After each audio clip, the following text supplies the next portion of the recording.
नमस्कार दोस्तों, चलिए जानते हैं दिल्ली की 25 बड़ी खबरों को सिर्फ 10 मिनट में। लेकिन उससे पहले वीडियो को लाइक और चैनल को सब्सक्राइब जरूर करें।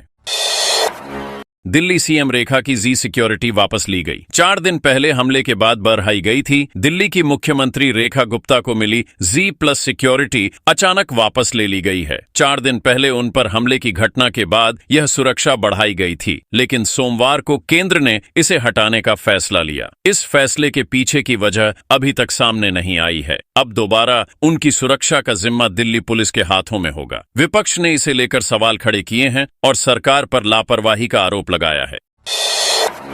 हरियाणा के यूईआर 2 एक्सप्रेसवे पर टोल वसूली शुरू। सिंगल साइड के 235 से 2260 रुपए चुकाने होंगे। अर्बन एक्सटेंशन रोड 2 पर यात्रा करने वालों के लिए टोल टैक्स लागू कर दिया गया है। National highway authority of India ने टोल रेट्स जारी किए हैं, जिसके तहत वाहन के हिसाब से 235 से लेकर 2260 रुपए तक का शुल्क देना होगा। वहीं नियमित यात्रियों के लिए मासिक पास की दरें भी 50,000 रुपए तक तय की गई हैं। इससे आम जनता पर आर्थिक बोझ बढ़ने की आशंका है, जबकि सरकार का कहना है कि यह एक्सप्रेसवे सफर को तेज और सुरक्षित बनाएगा।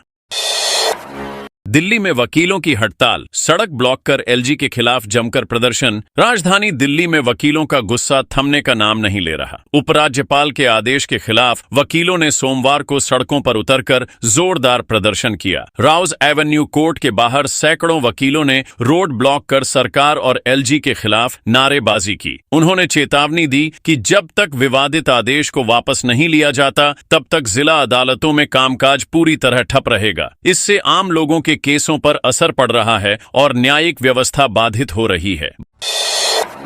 भाजपा की तानाशाही और गुंडागर्दी देखिए। अभ्यर्थियों पर हुए लाठीचार्ज के बाद केजरीवाल बोले, दिल्ली के रामलीला मैदान में एसएससी परीक्षाओं की धांधली को लेकर अभ्यर्थियों का विरोध प्रदर्शन हिंसक हो गया। छात्रों ने पेपर अनियमितताओं, गलत परीक्षा केंद्रों और प्रशासनिक लापरवाही के खिलाफ नारे लगाए। इसी दौरान पुलिस ने प्रदर्शनकारियों पर लाठीचार्ज किया, जिससे कई छात्र घायल हो गए। घटना पर प्रतिक्रिया देते हुए सीएम अरविंद केजरीवाल ने भाजपा सरकार पर तानाशाही और गुंडागर्दी का आरोप लगाया। उन्होंने कहा कि छात्रों की आवाज दबाने के बजाय उनकी समस्याओं को हल किया जाना चाहिए।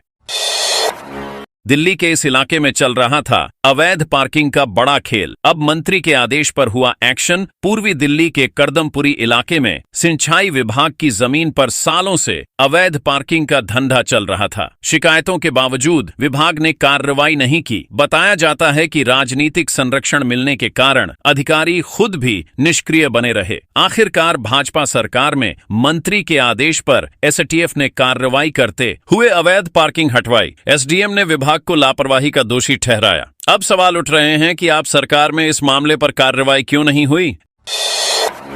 एल्विश यादव के घर फायरिंग करने वाले 2 शूटर्स दबोचे। हिमांशु भाऊ ने दोनों को दिया था टास्क। दिल्ली पुलिस ने यूट्यूबर और big boss OTT winner Elvish Yadav के घर पर फायरिंग करने वाले 2 बदमाशों को गिरफ्तार कर लिया है। पकड़े गए आरोपियों के नाम गौरव और आदित्य हैं, जो कुख्यात गैंगस्टर हिमांशु भाऊ के करीबी बताए जा रहे हैं। पुलिस ने बताया कि हमलावरों को आदेश सिग्नल ऐप के जरिए दिया गया था। दोनों आरोपी सीसीटीवी फुटेज में कैद हुए थे। शाहबाद डेरी इलाके से इन्हें पकड़ा गया। फिलहाल पुलिस मामले की गहराई से जांच कर रही है। महिला के गले से सोने की चेन झपटकर भाग रहे आरोपी को दबोचा। लोगों ने जमकर पीटा। पूर्वी दिल्ली के रोहतास नगर मार्केट में दिन दहाड़े एक महिला के गले से सोने की चेन झपटने की कोशिश हुई। महिला के शोर मचाने पर आसपास मौजूद लोगों ने तुरंत कार्रवाई करते हुए आरोपी को पकड़ लिया और जमकर धुनाई कर दी। सूचना मिलते ही पुलिस मौके पर पहुंची और आरोपी को हिरासत में ले लिया। आरोपी की पहचान यूपी के मेरठ निवासी के रूप में हुई है। पुलिस ने महिला की चेन बरामद कर ली है और आरोपी पर केस दर्ज कर आगे की कार्रवाई शुरू कर दी है। 13 साल बाद क्राइम ब्रांच के हत्थे चढ़ा शातिर। 21 लाख की धोखाधड़ी से जुड़ा है मामला। दिल्ली क्राइम ब्रांच ने 13 साल से फरार चल रहे एक शातिर ठग को दबोच लिया है। आरोपी का नाम सुभाष है, जिसने 2012 में एक ही जमीन को 2 बार बेचकर करीब 21 लाख की धोखाधड़ी की थी। पीड़ित ने जब निर्माण शुरू किया तो सुभाष ने खुद जमीन पर दावा किया, जिसके बाद मामला दर्ज हुआ। तब से आरोपी फरार था और पुलिस की आंखों में धूल झोंकता रहा। आखिरकार क्राइम ब्रांच ने टेक्निकल सर्विलांस की मदद से उसे गिरफ्तार कर लिया।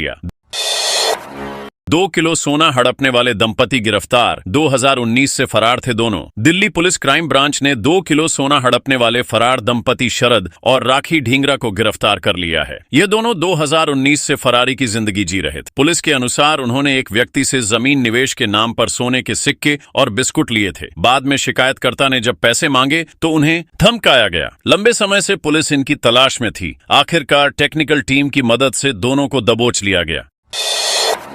चांदनी चौक पर 20 नहीं अब 200 रुपए की पार्किंग, 24 लाख का जुर्माना ठोका। फिर भी नहीं सुधर रहे हालात। दिल्ली में पार्किंग ठेकेदारों की मनमानी जारी है। तय शुल्क 20 रुपये की जगह 200 रुपये तक वसूला जा रहा है और पर्ची भी नहीं दी जाती। हौज खास व चांदनी चौक में शिकायतें बढ़ने पर निगम ने कई ठेकेदारों पर 24 लाख से अधिक का जुर्माना लगाया। बावजूद इसके स्थिति जस की तस है। महापौर ने कहा है कि नियम तोड़ने वालों पर सख्त कार्रवाई होगी। लोग सवाल उठा रहे हैं कि जब सख्ती के बाद भी हालात नहीं सुधरते तो राजधानी में आम जनता के साथ यह लूट आखिर कब तक जारी रहेगी।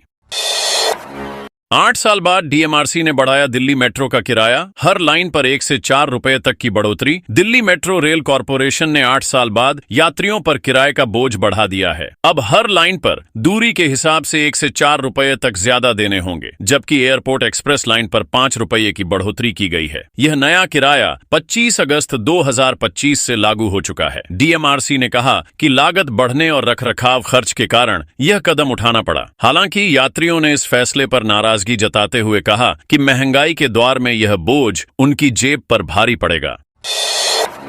डोसू चुनाव में 1 लाख के बांड पर मिल सकती है राहत। सामने आया ये बड़ा अपडेट। दिल्ली विश्वविद्यालय छात्र संघ चुनाव में उम्मीदवारों को 1 लाख रुपए का बांड भरना अनिवार्य किया गया था। अब चुनाव समिति इस नियम में राहत देने पर विचार कर रही है। कानूनी टीम से चर्चा जारी है और कमजोर छात्रों को छूट देने का प्रस्ताव है। यह शर्त हाईकोर्ट के आदेश के बाद लागू हुई थी, लेकिन छात्र संगठनों एबीवीपी, एनएसयूआई और आइसा ने इसका विरोध किया। आइसा ने कोर्ट में याचिका भी डाली है। विश्वविद्यालय प्रैक्टर कार्यालय चुनावों में निष्पक्षता और पारदर्शिता बनाए रखने के लिए निगरानी बढ़ा रहा है। सीएम रेखा गुप्ता पर हमला आपराधिक साजिश, आरोपी राजेश का साथी तहसीम भी गिरफ्तार। दिल्ली की मुख्यमंत्री रेखा गुप्ता पर हमले की जांच में बड़ा खुलासा हुआ है। पुलिस ने आरोपी राजेश खिमजी के साथी तहसीम को गिरफ्तार किया है। जांच में सामने आया है कि हमला एक सोची समझी आपराधिक साजिश का हिस्सा था। राजेश ने घटना से पहले सीएम के घर का वीडियो तहसीम को भेजा और बदले में तहसीम ने उसे पैसे भेजे। पुलिस दोनों के बीच हुई बातचीत और पैसों के लेन देन की जांच कर रही है। दिल्ली पुलिस का कहना है कि इस हमले के पीछे और कौन लोग शामिल हैं, इसकी गहराई से पड़ताल की जाएगी।